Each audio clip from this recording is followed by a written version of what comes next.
साम्राज्य, सामान्यांचा असामान्य आवाज। जनसेवक सुरेश पाटलाच्या जनसंवादचा दणका।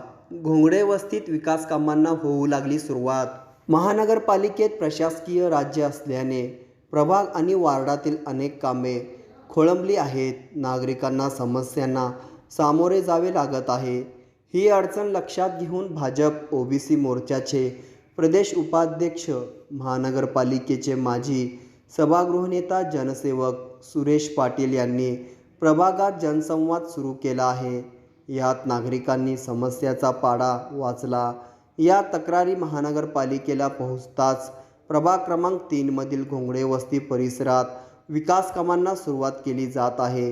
प्रभाग क्रमांक 3 मध्ये NTR भज्जी सेंटर ते रवी गड्डम बोळातील सार्वजनिक स्वच्छतागृहापर्यंत 9 इंची ड्रेनेज लाईन टाकण्याच्या कामाचा शुभारंभ करण्यात आला। जनसेवक सुरेश पाटील यांच्या नेतृत्वाखाली रवी गड्डम व संदीप महाले यांनी पुढाकार घेतल्याने महापालिका आयुक्त शीतल तेली उगले, झोन अधिकारी JE यांनी या कामासाठी निधी मंजूर केला आहे। सार्वजनिक आरोग्य अभियानांतर्गत ड्रेनेज विभागाकडील भुयारी गटारी दुरुस्ती सन 2023-24 मधून यासाठी 2,59,093 रुपये इतका निधी मंजूर झाला आहे। यातून हे काम करण्यात येत आहे। यावर सिमेंट कॉन्क्रीट रस्ताही करण्यात येणार असून यालाही निधी मंजूर आहे।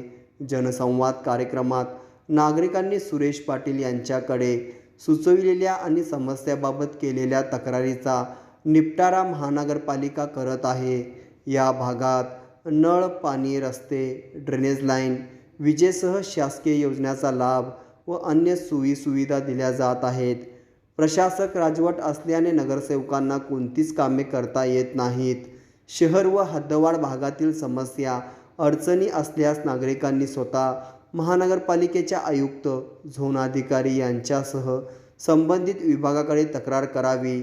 त्यानंतर ही कामे तत्काळ केली जातात। तक्रारीनंतर दखल घेतली न गेल्यास माझ्याशी संपर्क साधा। आपण सगळ्यांनी मिळून महानगरपालिकेसमोर आंदोलन करून आपल्या अडचणी सोडवू, असा विश्वास जनसेवक सुरेश पाटील यांनी दिला आहे। भाजी मार्केट इथे या ठिकाणी खरं तर 40 वर्ष 50 वर्षापासून या ठिकाणी लोक राहत असतात, परंतु लोक राहत असताना या भागामध्ये ड्रेनेज लाईन नाही आहे। ते ड्रेनेज लाईन प्रशासकीय राजवट लागू असताना माननीय आयुक्त आणि विभागीय अधिकारी आमचे JE यांनी महानगरपालिकेच्या मेंटेनन्समधून 2,50,000च्या वर या ठिकाणी निधी मिळालेला आहे। खरं तर हे महानगरपालिकेचं कामामुळं मिळालं आहे। कोण असं म्हणू नये की माझं श्रेय तुझं श्रेय। इथल्या नागरिकांचं मागणी आणि रवी आणि संदीपचं सारखं पाठपुरावा या मागं अधिकारीच्या आमच्या मागं लागून हे मंजूर झालेलं आहे। या कामाचं सुरुवात आता झालेलं आहे। याच्यानंतर रस्ताही होणार आहे, परंतु या भागातलं जे काही अजून समस्या, लाईटचा असू दे, पाण्याचा असू दे, ड्रेनेजचा असू दे किंवा दिवाबत्तीचा असू दे किंवा साफसफाई स्वच्छताचा असू दे, ते सर्व आपल्या या जनसंवाद कार्यक्रमामध्ये आपण बोलल्याप्रमाणे या ठिकाणी कामं करत आहेत। जर या ठिकाणचे कामं होत नसतील तर आपण अवश्य माझ्याकडं आणि आपल्या अधिकारीकडे तक्रार करावं।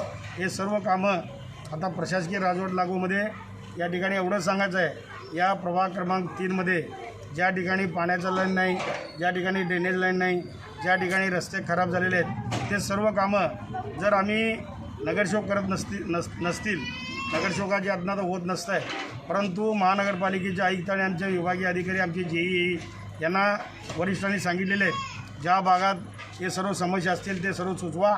आपण या भागातलं त्यांना नाही तर मला सुचवा, मी त्यांना सुचवून हे सर्व कामं जेवढे दिवस अजून प्रशासकीय राजवट लागू राहील तेवढे दिवस आम्हाला निधी मिळाला नाही तर चालतं आहे, पण आयुक्त मॅडमला सांगून या ठिकाणी सर्व कामं आपण या ठिकाणी करूया, जेणेकरून आपल्या सर्व समस्या या ठिकाणी महानगरपालिकेचे आपण सोडवायचं प्रयत्न माननीय आयुक्त मॅडमकडनं करूया, हीच आपल्या सर्वांना विनंती करतो।